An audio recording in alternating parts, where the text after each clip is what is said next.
We need Greenland, very importantly, for international security. We have to have Greenland. When we heard that Donald Trump was trying to buy Greenland in a few years ago, we thought it was so funny.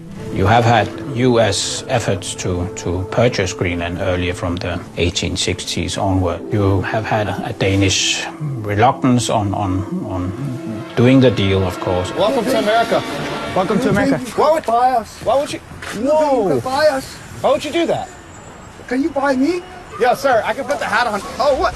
It was scary to see on the news. It was just not like a joke anymore. Look, the bottom line is the Arctic is a very strategic location, and Greenland is certainly at that critical juncture when it comes to North America and Europe. Russia sees themselves as king of the Arctic. Everybody thinks in France, in the European Union, that Greenland is not to be sold, not to be taken.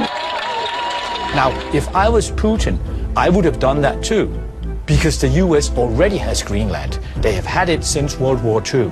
And if he can get Trump to act like the Chinese leader and the Russian leader, then he's essentially creating a new world where the rules don't apply and the great powers can take the territory that they want. But the real value of Greenland is actually its ice. Bonjour, nouveau podcast de la moustache qui clash, consacré aujourd'hui au cinéma avec notre éminente critique ciné, notre chère Gisèle, qui va vous parler du dernier booster américain, Les Outsiders de la Galaxie 4.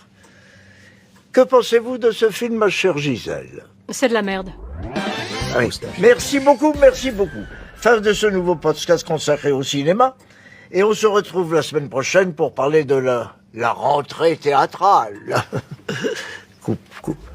Coupez. Et en fait, tu l'as vu.